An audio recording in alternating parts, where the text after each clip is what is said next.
ഈ ഇസ്മ പറഞ്ഞുകൊണ്ട് എന്തു ചോദിച്ചാലും അള്ളാഹുവിന്റെ അർശ് ഇങ്ങനെ കുലുങ്ങുമെന്ന് മുത്ത് ഹബീബ് സല്ലല്ലാഹു അലൈഹി വസല്ലമ തങ്ങൾ പഠിപ്പിക്കുന്നുണ്ട്.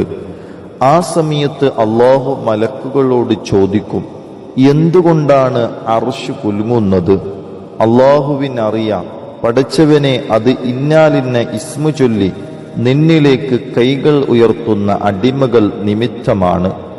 എന്താണ് അവർ ചോദിക്കുന്നത്? ഇന്നാലിന്ന കാര്യമാണ്. ആഗ്രഹം അള്ളാഹു നിറവേറ്റി കൊടുക്കുമെന്ന് മുത്ത് ഹബീബ് സല്ലല്ലാഹു അലൈഹി വസല്ലമ തങ്ങളിൽ നിന്ന് പണ്ഡിതന്മാർ ഉദ്ധരിക്കുന്നത് കാണാം. നമ്മൾ വിചാരിച്ചാൽ ഒരു മരം പിടിച്ചു കുലുക്കാൻ പറ്റുമോ? ഇല്ല, ഒരിക്കലുമില്ല. അങ്ങനെയുള്ള നമുക്ക് അള്ളാഹുവിന്റെ ഏറ്റവും വലിയ അർശിനെ വരെ ഒന്ന് പ്രകമ്പനം കൊള്ളിക്കാൻ കഴിയുന്ന ഇസ്മാണത്രേ.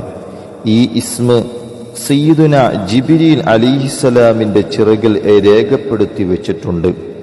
എന്നാൽ ഏത് ആഗ്രഹങ്ങൾ അവന്റെ മുമ്പിലുണ്ടോ എല്ലാ ആഗ്രഹങ്ങളും ഈ ഇസ്മ ചൊല്ലി ദുആ ചെയ്താൽ ആഗ്രഹങ്ങളും സാധിപ്പിച്ച് കിട്ടുമെന്ന് മുത്ത് ഹബീബ് സല്ലല്ലാഹു അലൈഹി വസല്ലമ തങ്ങൾ പഠിപ്പിക്കുന്നു.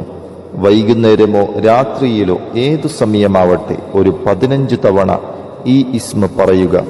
യാ മാലിക്കൽ മുൽക്കി യാ ദൽ ജലാലി